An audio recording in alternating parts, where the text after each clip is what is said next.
शिवाय। ओम नमः शिवाय। ओम नमः शिवाय।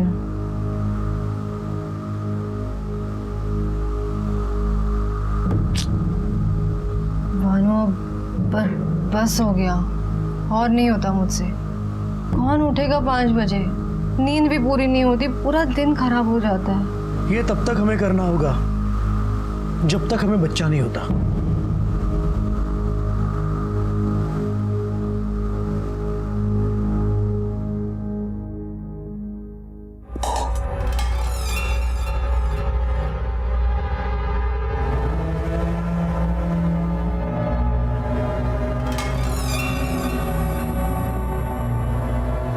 आई, मेरी पूजा हो गई। अब हो गई।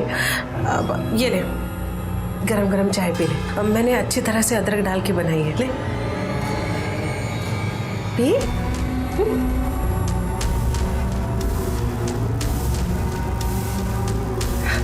पूरी पी लेना। हाँ,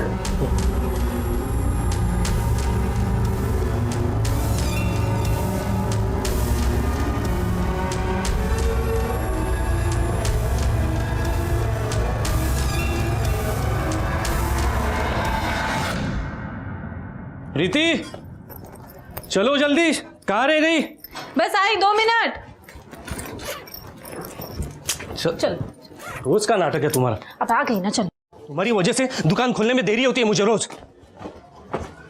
वाह भैया, नई बाइक, वाह, बहुत खुश दिख रहे हो।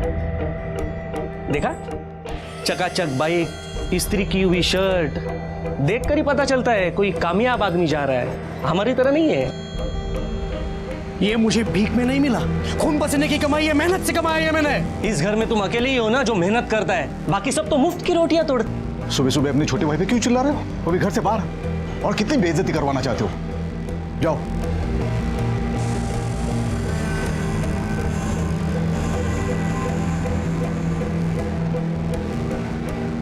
जाओ, दुकान खोलने के लिए देरी हो रही है। ये बच्चे से दूर रहो, समझ नहीं आता क्या आपको? नहीं, मैंने देखा कि वो रो रहा था, इसलिए मैंने बस। हाँ, रो रहा था तो रोने देते।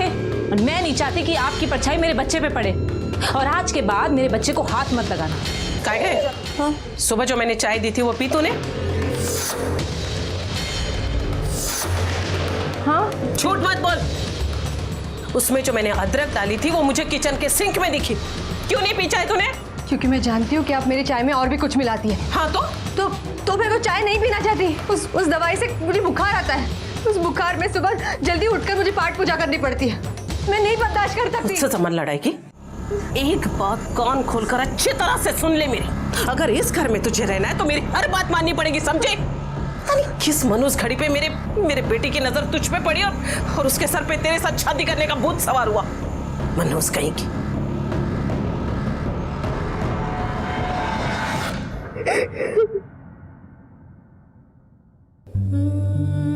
मैं अब और बर्दाश्त नहीं कर सकती। ये टॉर्चर मैं अब और नहीं झेल सकती भानु, नहीं झेल सकती। देखो, समझने की कोशिश करो। ये ऐसे सिचुएशन में मैं भी कुछ नहीं कर सकता। नहीं भानु, मैं तुम्हें कुछ नहीं कह रही। मैं जानती हूँ इसमें तुम्हारी कोई गलती नहीं है, कि सिचुएशन ही ऐसी है कि। तो चलो, ये रोना बंद करो और मुझे बताओ तुम्हारा बुखार कैसा है? बुखार ठीक है। Very good. अच्छा, मुझे बताओ, तुम कल वहाँ जा रहे हो ना? देखता हूँ, अगर कुछ काम। नहीं, देखता हूँ वगैरह कुछ नहीं। तुम्हें वहाँ जाना ही होगा, तुम्हें मेरी कसम। तुम अगर वहाँ नहीं गए तो हमें हमारे टॉर्चर का सलूशन नहीं मिलेगा।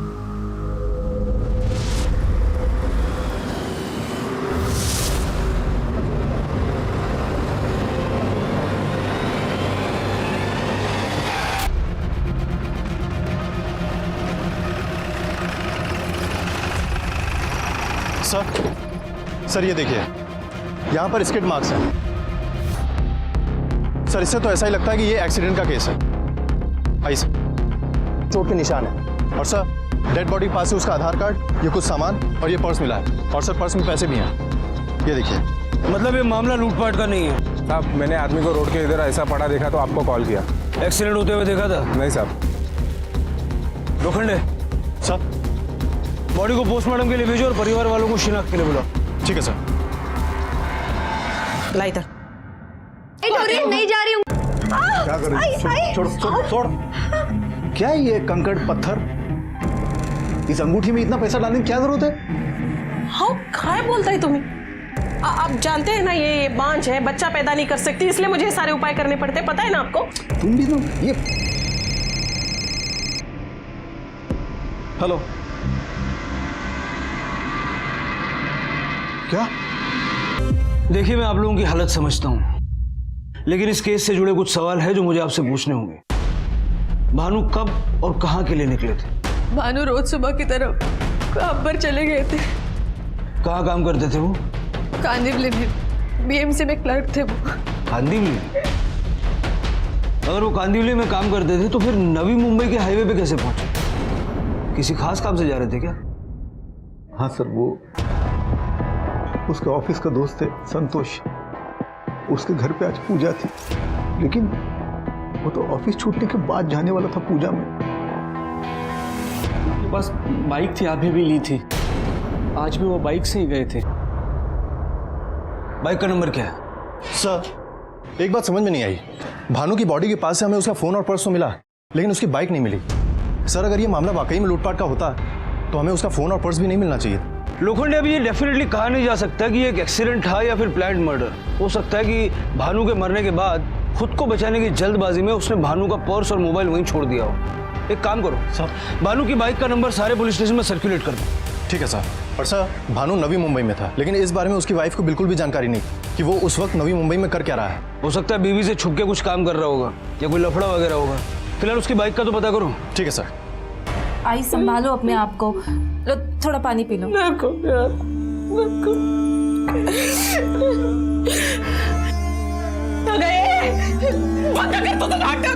कि मगरमच्छ के आंसू किसे दिखा रही है रे? सब कुछ तो तेरी वजह से हुआ है। जब से हमारे घर में आई हमारा बुरा वक्त शुरू हुआ। भानु पति थे मेरे, मैं प्यार करती थी उनसे, मैं उनका बुरा कभी नहीं सोच सकती, और आज उनकी मौत पे आप मुझे ही बातें सुना रही है। तुम मेरे बेटे को फंसाया, उसे बेवकूफ बना के उसके साथ शादी की, हमारे घर को बर्बाद किया। हरीश, माँ को लेके जा अंदर। आई, चलो चलो अंदर चलो। माँ चलो, आई। चलो।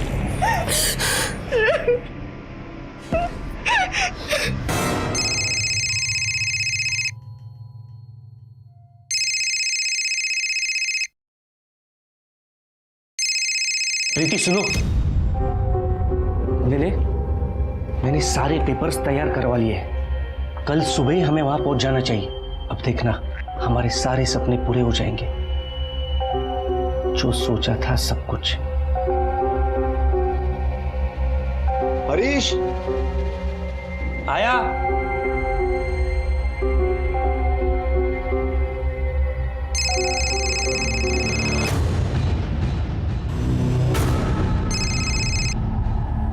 क्यों मुझे बार बार फोन कर रहे हो?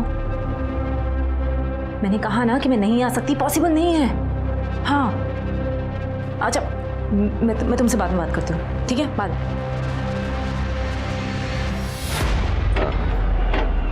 बोला है ना आपको, ये काम हो जाएगा, आपने जबान दी है।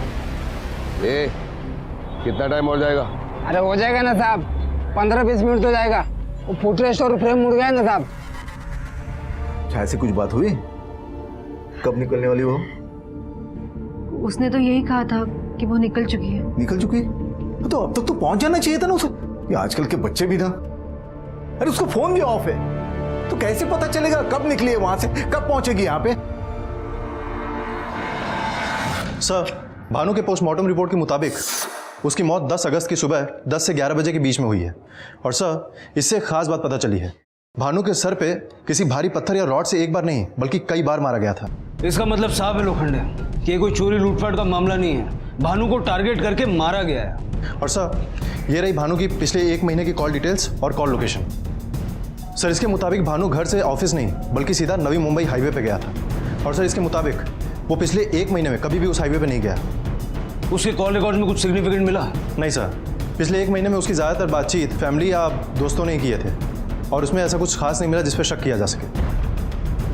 लेकिन अपना डेली रूटीन तोड़ के इस तरह से नवी मुंबई जाना, वहां उसका खून होना और उसकी बाइक गायब हो जाना, ये बात कुछ हजम नहीं हो रही। अगर उसको किसी गाड़ी ने टक्कर मारी है, बाइक भी डैमेज हुई होगी, और जो आदमी बाइक लेके भागा है वो उसे रिपेयर करवाने की कोशिश जरूर करेगा। एक काम करो सर। आसपास के जितने भी गैरेजेस हैं पता करो वहां भानु की बाइक रिपेयर होने के लिए आई है क्या। Okay sir. और एक और चीज हमें पता करनी होगी, उसके दोस्त संतोष के घर वाकई में पूजा थी भी या नहीं। लेकिन मेरे घर में कोई पूजा तो थी ही नहीं। समझ में ये नहीं आ रहा है कि भानु ने अपने ही घर वालों के साथ झूठ क्यों बोला। पिछले कुछ दिनों में आपने भानु के बिहेवियर में कुछ अलग देखा? नहीं, ऐसा तो कुछ नहीं था, तो नॉर्मल था। हाँ, लेकिन 10 तारीख को उसने छुट्टी ली थी। छुट्टी लेने का रीजन क्या था? भानु और राशि को बच्चा नहीं था। आई थिंक राशि को कुछ प्रॉब्लम था, इसलिए अक्सर वो डॉक्टर के पास ले जाता था ट्रीटमेंट के लिए। और ये पहली बार नहीं हुआ है कि उसने छुट्टी ली है। हरीश, छाया का फोन बंद है। मुझे चिंता हो रही कहीं उसके साथ कुछ। ऐसा करते हैं हम पुलिस स्टेशन जाते हैं, कंप्लेंट करते हैं। हाँ चलते हैं, पहले ये तो देख लीजिए। ये क्या है? पेपर से इन पे साइन कीजिए, फिर चलते।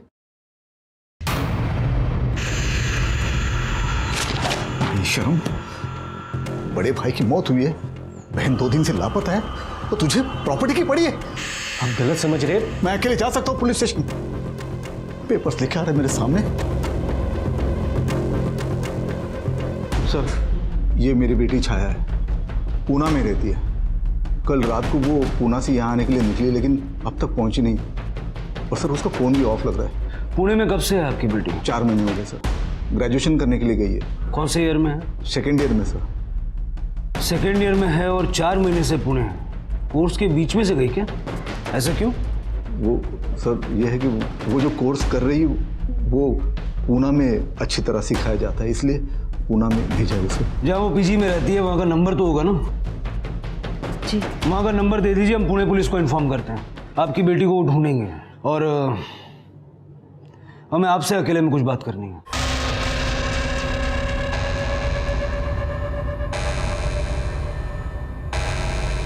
हमें पता चला है कि आपको क्लिनिक लेकर के जाने के लिए भानु अक्सर ऑफिस से छुट्टी लेता था। सर वो मैं कंसीव नहीं कर पा रही थी, इसीलिए मेरी ट्रीटमेंट चल रही थी। भानु मुझे डॉक्टर के पास लेकर जाता था। 10 तारीख को भी भानु ने अपने दोस्त से यही कहा था कि वो आपको क्लिनिक ले जाने वाला है। तो क्या आप लोग डॉक्टर के पास गए थे? नहीं सर, 10 तारीख को तो कोई अपॉइंटमेंट नहीं थी।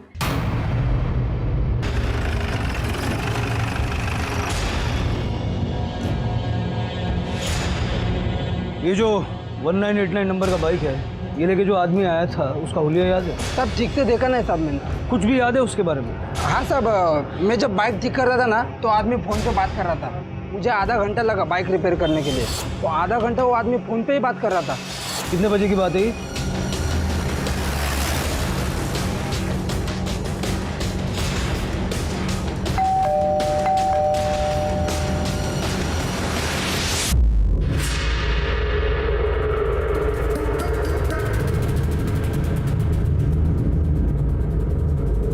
बाहर पुलिस आई है। क्या करें?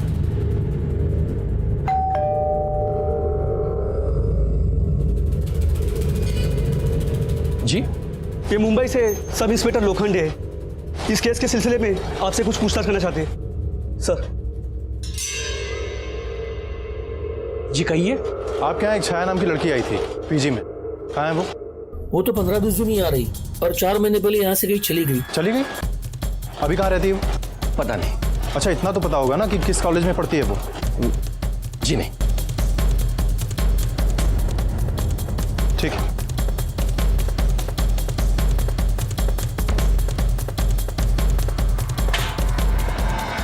लोखंडे, छाया की पूरी डिटेल्स निकालो, उसके कॉलेज में पता करो, उसके कॉल रिकॉर्ड्स और मोबाइल लोकेशन भी निकालो, और साइबर सेल से कांटेक्ट करो। पता करो कि 2 बजे गैरेज के आसपास ऐसे कितने नंबर एक्टिव थे जिनका कॉल ड्यूरेशन आधा घंटा या उसके आसपास का है। लेकिन सर वो एरिया तो काफ़ी भीड़ भाड़ वाला है सर, ऐसे तो उस नंबर तक पहुंचने में काफ़ी टाइम लग जाएगा। लोखंडे, इस वक्त हमारे पास कोई दूसरा रास्ता नहीं है। इन नंबर्स की लिस्ट निकलवाओ।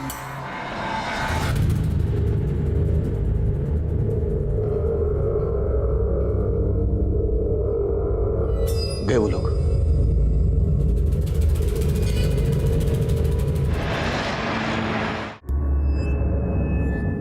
पेपर से साइन किए हुए। एक्चुअली बाबा आज नहीं आ सके, उनकी तबीयत ठीक नहीं, हार्ट अटैक आया ना उन्हें, तो हॉस्पिटल में एडमिट किया है।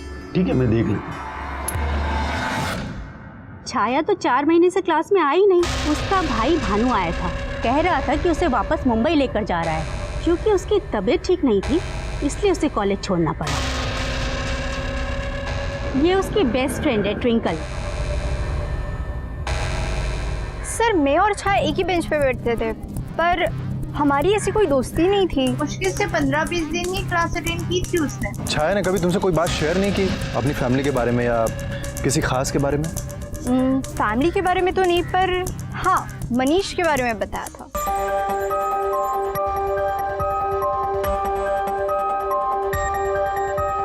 मनीष प्लस छाया? ओह, कौन है? बॉयफ्रेंड है? मुंबई से या पुणे से? मुंबई। मुंबई? तुम भी मुंबई से और वो भी मुंबई से? फिर तो कोई टेंशन ही नहीं है। तो इतनी तुम क्यों टेंशन में रहती हो? बिकॉज मेरे घर वाले उसे पसंद नहीं करते। सर ये रहे छाया के कॉल रिकॉर्ड्स और उसके फ़ोन लोकेशन। सर इसके कॉल रिकॉर्ड्स में कहीं भी मनीष के नंबर नहीं है, सिर्फ फैमिली मेंबर्स के नंबर है। उसकी लास्ट लोकेशन क्या थी? सर उसकी last location Mumbai Pune highway पे उरण के पास की है। मतलब वो मुंबई आने के लिए निकली थी। अगर छाया ने 4 महीने पहले पीजी छोड़ दिया था तो फिर वो पुणे में रह कहाँ रही? सर मैंने छाया की पिछले 4 महीने की लोकेशन टेली की है। सर उसकी ज़्यादातर फ़ोन लोकेशन रेवेन्यू कॉलोनी के आसपास की है, तो हो सकता है कि वो केलकर के घर के आसपास कहीं रह रही हो। लोखंडे, ये इत्तेफाक नहीं हो सकता कि जिस दिन भानु का मर्डर हुआ उसी शाम को छाया गायब हुई, उसका फोन ऑफ हुआ और भानु ने कॉलेज में उसकी बीमारी की बात की, उसको मुंबई वापस लाने की बात की, जबकि वो जानता था कि 4 महीने से छाया पुणे में थी। ये बात उसने अपने परिवार से क्यों छुपाई? क्यों छुपाया ये तो नहीं पता सर। हाँ शायद ये जरूर जानती होगी। नहीं, मैं नहीं जानती। उन्होंने कभी मुझे इस बारे में कुछ बताया ही नहीं। ए, खोटो बोलू ना कसा, सब जानती है तू, पता है मुझे पता है वो हर छोटी से छोटी बात तुझे बताता था ना, इसलिए जो भी बकना है ना अभी बक दे। अगर तेरी वजह से मेरी बेटी को कुछ हुआ ना तो उसके लिए तू जिम्मेदार है। कि मैं दिमाग पर जोर डालिए आप लोग, याद करने की कोशिश कीजिए। हो सकता है भानु ने कुछ बताया हो छाया के बारे में आपको, कि वो कॉलेज क्यों नहीं जाती थी, क्या वो वाकई बीमार थी? नहीं साहब, सच में मैं तो कुछ नहीं जानती, कभी बात ही नहीं की। ठीक है, आई मैं दुकान जा रहा हूँ, लेट हो रहा है। आई मैं भी ऑफिस के लिए निकलती हूँ। हाँ ठीक है। अच्छा तुम बस से जाओगे या मैं तुम्हें छोड़ने चलूँ? नहीं, मैं बस से चल जाऊंगी, मुझे बहुत देर हो रही है। ठीक है? ठीक है।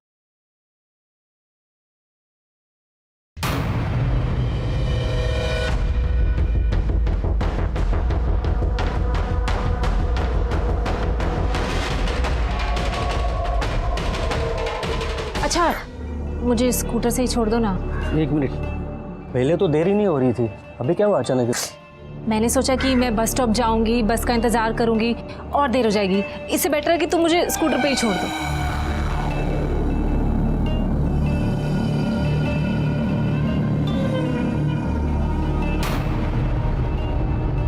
सर, जो इंसान प्रॉपर्टी के लिए अपने पिता को झूठा हार्ट अटैक दे सकता है, तो क्या ये मुमकिन नहीं कि वो अपना काम निकलवाने के लिए अपने भाई को ही रास्ते से हटा दे?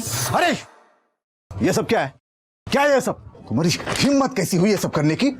मुझे पैसों की जरूरत थी और इसके अलावा आपने कोई चारा नहीं छोड़ा था मेरे लिए। ये क्राइम है, क्राइम। इसके लिए तुम्हें जेल भी हो सकती है, समझे? पहले कभी आपने ध्यान नहीं दिया मुझ पर और अब जेल जाने की धमकी दे रहे हैं मुझे। ये जिंदगी तुमने चुनी है खुद अपने लिए।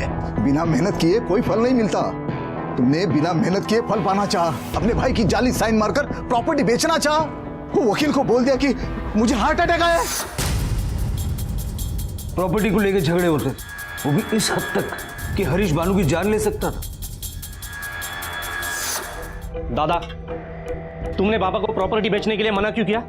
क्योंकि अभी बेचेंगे तो घाटे में जाएंगे। वो प्रॉपर्टी तुम्हारे अकेले की नहीं है, उसमें से आधा हिस्सा मेरा भी है और अपने हिस्से का मेरे मन में जो आएगा मैं करूंगा, जब चाहूंगा तब बेचूंगा उसे। वो प्रॉपर्टी बाबा के नाम से है और बाबा अभी तक जिंदा है।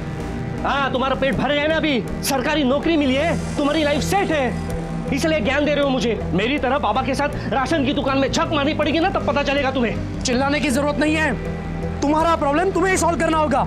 और खबरदार, मुझसे आइंदा से ऐसी बात की तो चलो निकलो। मैं ऐसी बात करूंगा, क्या करोगे? मारोगे मुझे? चुप बैठो। प्रॉपर्टी के लिए तूने अपने भाई को मार डाला और उसका जाली साइन किया, है ना? मैंने साइन किया सर, लेकिन मैंने मारा नहीं उन्हें। तेरे और भानु के प्रॉपर्टी को लेकर झगड़े होते थे, मारपीट भी हुई थी, है ना? मारपीट हुई थी सर, लेकिन उन्होंने ही शुरू की थी। भानु का तेरे अलावा किसी और के साथ झगड़ा नहीं हुआ था, समझा? मनीष के साथ हुआ था सर। वही मनीष जिसका छाया के साथ अफेयर था। मेरे घर वाले कभी नहीं मानेंगे यार। अरे मान जाएंगे, तुम टेंशन मत लो। पूना जा रही हूँ मैं। तू फिर से इसके साथ घूम रही है? आइंदा से छाया के आसपास भी दिखाई दिया ना तो मैं तुझे सिखाऊंगा कि हाथ उठाना किसे कहते हैं। तू चल गया। मनीष की वजह से ही दादा ने छाया को पुणे भेजा था। रहता कहाँ ये मनीष? सर मैं मनीष के घर गया था, वहां पर वो तो नहीं मिला, लेकिन उसकी माँ मिली थी। सर उसकी माँ का कहना है कि वो 4 महीने पहले ही नासिक शिफ्ट हो गया था और तब से उसका छाया से कोई लेना देना नहीं है। और सर वो पिछले 4 महीने में कभी मुंबई आया भी नहीं। सर ये उसके नासिक का पूरा पता है सर। और सर उसके बारे में एक खास बात पता चली है, उसको सट्टेबाजी की बुरी आदत है सर। 4 महीने पहले मनीष ने मुंबई छोड़ दिया और 4 महीने पहले ही छाया ने कॉलेज और पीजी दोनों छोड़ दिए। कहीं 4 महीने से पहले की कहानी का आपस में कोई कनेक्शन तो नहीं है? और सर इस केस में एक बात और कॉमन है। सर छाया के फोन की लास्ट लोकेशन 10 तारीख की शाम के 4 बजे मुंबई पुणे हाईवे की थी। लोखंडे 10 तारीख को सुबह 10 से 11 के बीच मुंबई से पुणे की तरफ जाते हुए भानु की मूवमेंट थी और उसी दिन शाम को 4 बजे पुणे से मुंबई की तरफ आते हुए छाया की मूवमेंट थी। इन दोनों केसेस का आपस में कुछ ना कुछ कनेक्शन तो है और मुझे लगता है कि ये कनेक्शन नासिक में है। नासिक जाने की तैयारी करो।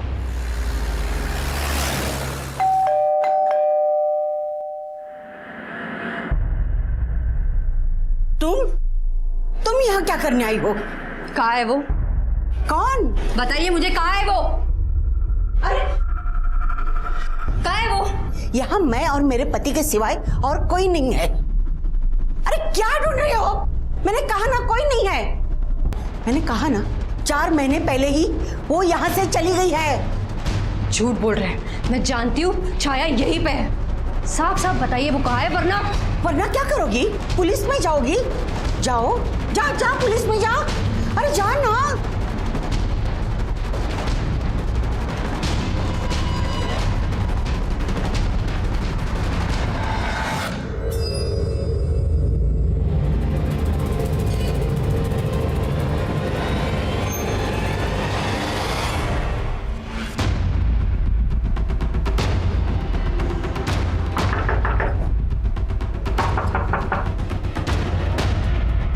मनीष? सर मैं नहीं जानता छाया कहाँ है। भानु की वजह से मैं और छाया अलग हुई। वो अपने भाई के कहने पर मुझे छोड़कर पुणे चली गई, तो मैंने भी उसके बारे में सोचना छोड़ दिया। पिछले 4 महीने से ना तो मैंने उसकी शक्ल देखी है और ना उसकी आवाज़ सुनी है। पर सर मेरा यकीन मानिए, मैंने किसी का खून नहीं किया है और ना ही किसी को गायब किया है। ठीक है, फिलहाल तो हम जा रहे हैं, लेकिन जब तक ये केस सॉल्व ना हो जाए शहर से बाहर जाने की सोचना भी मत। चलो। हाँ लोखंडे बोल। सर मैंने मनीष से पूछताछ की है। सर मुझे नहीं लगता कि इन दोनों केसेस में उसका कोई हाथ है। और सर मैंने उसके पड़ोसियों से पूछताछ की है, उनका भी यही कहना है कि कभी उन्होंने मनीष को किसी लड़के के साथ नहीं देखा। सर मनीष की कॉल रिकॉर्ड निकालो और ट्रायंगुलेशन भी पता करो 10 तारीख को उसके मोबाइल की लोकेशन क्या थी। ठीक है सर 10 तारीख को गैरेज के आसपास जितने भी नंबर एक्टिव थे हमने उनके ओनर की एक लिस्ट बनाई है और वो सभी नंबर हाईलाइट किए जो आधे घंटे के आसपास एक्टिव थे। सर उसमें एक नंबर रघु का भी है जो हिस्ट्री शीटर है। सर उसने जिस नंबर पे कॉल किया था वो नंबर उसके वाइफ का है। और सर एक बात पता चली है कि भानु के मर्डर के वक्त रघु की फ़ोन की लोकेशन भी क्राइम स्पॉट के आसपास की थी। उसके बाद उसका फ़ोन बंद हुआ, लेकिन 11 तारीख को उसका फ़ोन फिर से ऑन हुआ और उसने उसके वाइफ को फ़ोन किया। सर उसका एड्रेस मिल गया है, हम उसके वाइफ से पूछताछ करके रघु तक पहुँच सकते हैं। बीवी से पूछताछ करोगे तो अलर्ट हो जाएगा। काम करो, रघु का और उसकी बीवी का दोनों का मोबाइल सर्वेलेंस पे डालो। हो सकता है कि मनीष और छाया ने मिलके रघु को भानु को मारने की सुपारी दी। Hello, okay. Patel, highway petrol को मुंबई पुणे हाईवे पे एक लाश मिली है। फौरन वहां पहुंचो और कुलकर्णी फैमिली को शिनाख्त के लिए बुलाओ। सर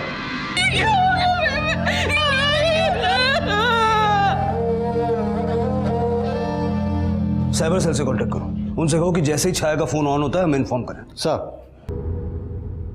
चलो बेटा, जल्दी से खाना खा लो। हाँ, जल्दी से खाना खा लो और जल्दी से सो जाओ। हाँ, वरना सुबह तुम स्कूल जाते टाइम रोते हो ना। फोन का आवाज किधर से आ रहा है?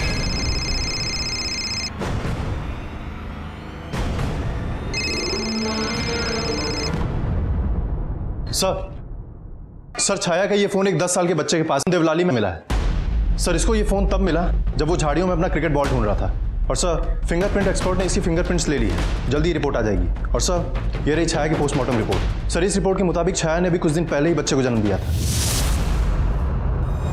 ये क्या बकवास कर रहे हो आप? मेरी मरी हुई बेटी को बदनाम कर रहे?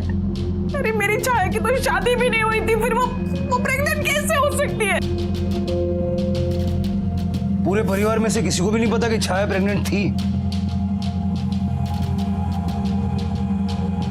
लोखंडे सर, ये फोटो देखिए पहले आपने कभी?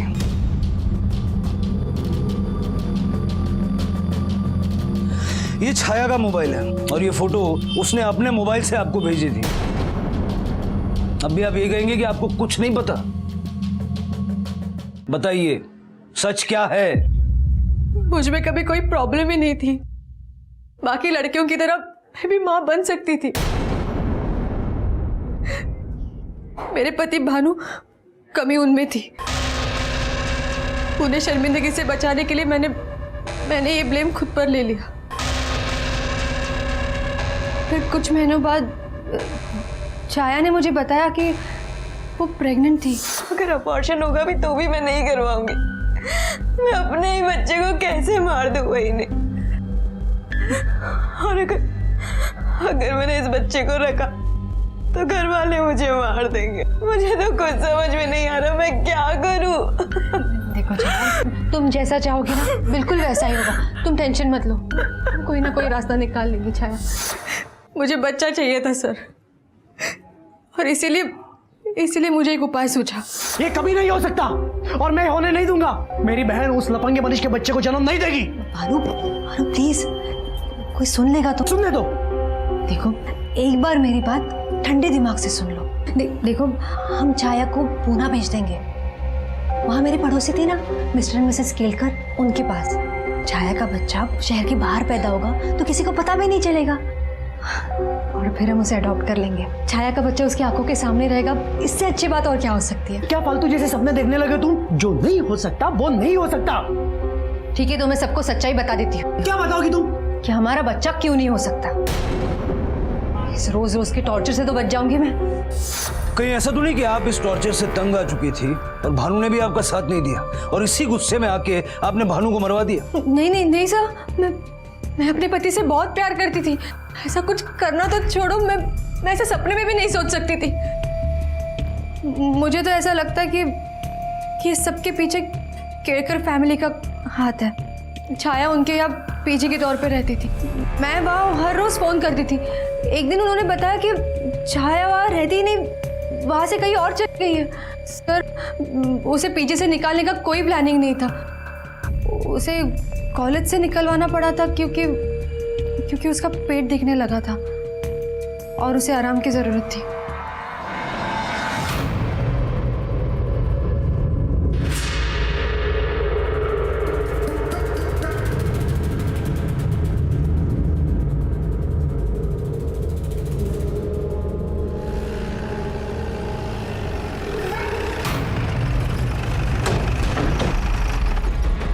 आपसे कुछ बात करनी थी। अभी मैं थोड़ा बिजी हूँ, बाद में बात करते हैं। 1 मिनट मिस्टर केलकर।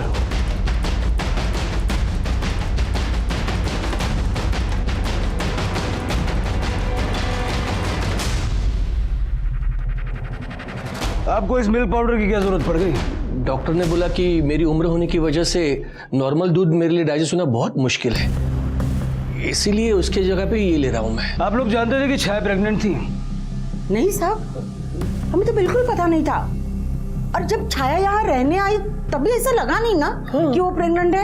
एक बार आपका घर देख लें। आपको क्या लगता है हम गुनहगार हैं? आप क्या समझते हैं क्या हमने कुछ गुनाह किया है? हमें लगता है कि आपने छाया का बच्चा यहाँ छुपा के रखा है।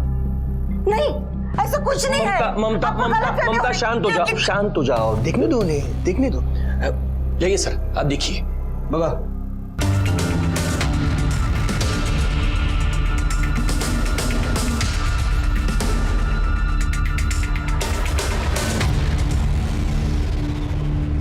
सर यहाँ तो कुछ नहीं मिला। कोई ना कोई तो हमें गुमराह करने की कोशिश कर रहा है। या तो राशि झूठ बोल रही है या फिर ये Kelkar family. Excuse me sir. Hello, ठीक है हम आते हैं। सर, रघु की वाइफ के फोन पर नाला सुपारा की एक पीसीएस कॉल आया है।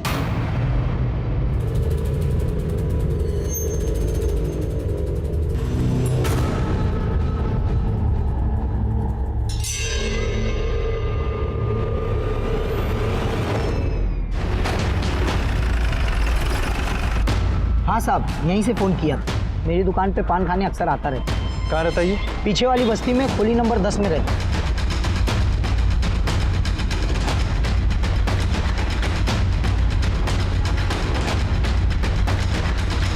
और अपन क्या करता साहब? ये अपन का धंधा है और साहब धंधा तो करना पड़ेगा ना। अपन को पैसा मिला तो मैंने उसे मारा।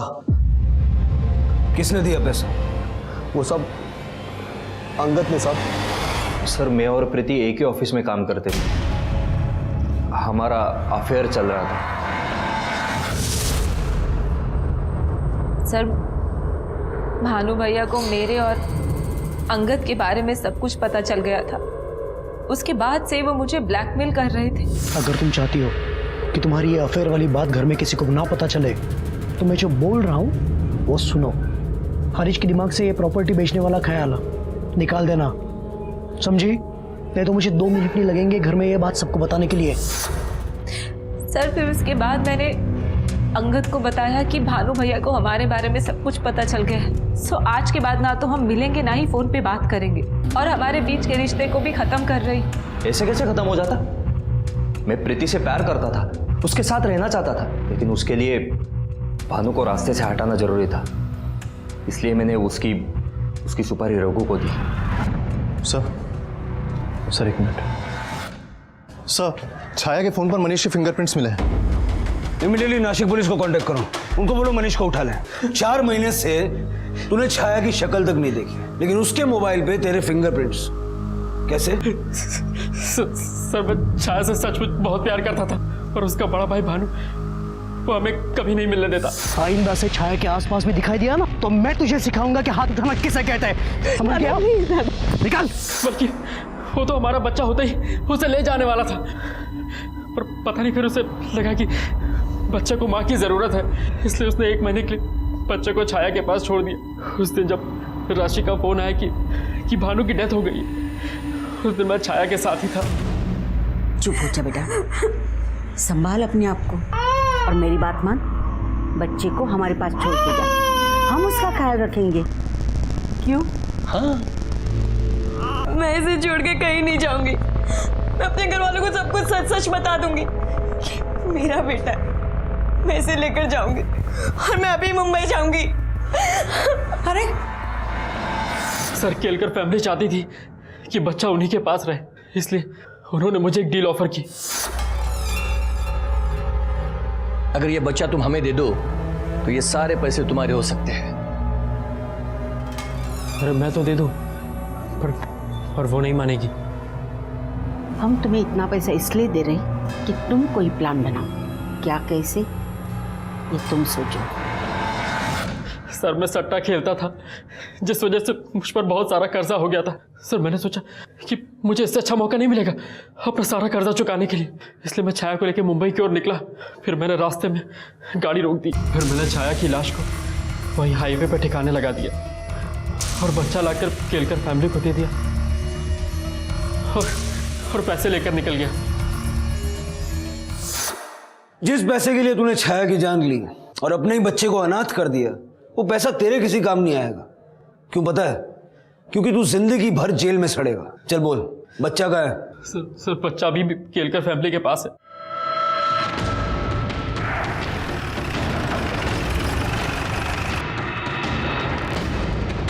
दरवाजा लॉक है, दरवाजा तोड़ो।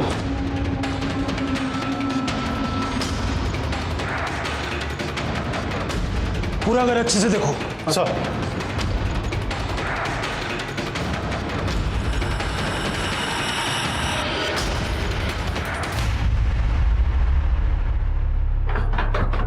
सर